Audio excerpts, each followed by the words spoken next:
भारत में corona virus के नए केस कम जरूर आ रहे हैं, लेकिन अब तक दुनिया से कोरोना वायरस का प्रकोप कम नहीं हुआ है।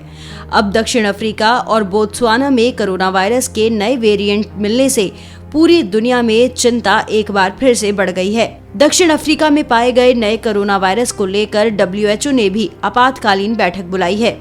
इससे पहले डेली मेल में प्रकाशित खबरों के अनुसार ब्रिटिश वैज्ञानिकों ने कोरोना वायरस के नए स्ट्रेन को लेकर चेताया कि जिसके बोत्सवाना में 32 म्यूटेशन पाए गए हैं। इसके अधिकांश म्यूटेशन अत्यधिक संक्रामक बताए गए हैं और वैक्सीन का असर भी इन पर कम है।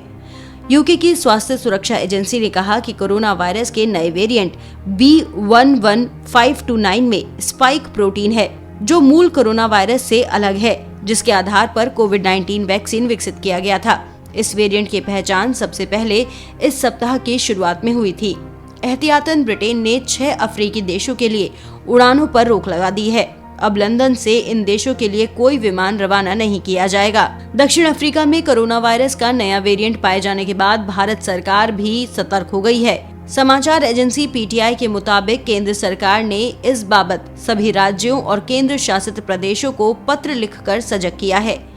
केंद्र ने राज्यों से दक्षिण अफ्रीका, हांगकांग, बोत्सवाना से आने वाले या जाने वाले सभी अंतर्राष्ट्रीय यात्रियों की कड़ी कोविड जांच करने के निर्देश दिए हैं। केंद्रीय स्वास्थ्य सचिव राजेश भूषण ने सभी राज्यों और केंद्र शासित प्रदेशों के अतिरिक्त मुख्य सचिव या प्रधान सचिव या स्वास्थ्य सचिवों को लिखे पत्र में कहा है कि दक्षिण अफ्रीका, हांगकांग, बोत्सवाना से आने वाले इन देशों के रास्ते आने वाले सभी अंतर्राष्ट्रीय यात्रियों की कड़ी स्क्रीनिंग और जांच की जाए, क्योंकि इन देशों में कोविड-19 के गंभीर प्रभावों वाले नए वेरिएंट सामने आने की जानकारी मिली है। भूषण ने कहा कि कोरोना के इस वेरिएंट में बड़ी संख्या में म्यूटेशन हुए हैं। चूंकि हाल ही में वीजा पाबंदियों में ढील के चलते इसका देश के जन स्वास्थ्य पर गंभीर प्रभाव पड़ सकता है, इसीलिए जोखिम वाले देशों से आने वाले अंतर्राष्ट्रीय यात्रियों की अनिवार्य रूप से कड़ी स्क्रीनिंग की जाए। कोरोना का बीटा वेरिएंट विश्व स्वास्थ्य संगठन की ओर से लेबल ऑफ कंसर्न में शामिल किया जा चुका है। आपको बता दें कि दक्षिण अफ्रीका में जहां कोरोना वायरस का नया वेरिएंट पाया गया है, जिसे लेकर दुनिया में चिंता एक बार फिर से बढ़ गई है, तो वहीं दूसरी तरफ भारत में कोरोना वायरस के नए केस में लगातार गिरावट दर्ज की जा रही है।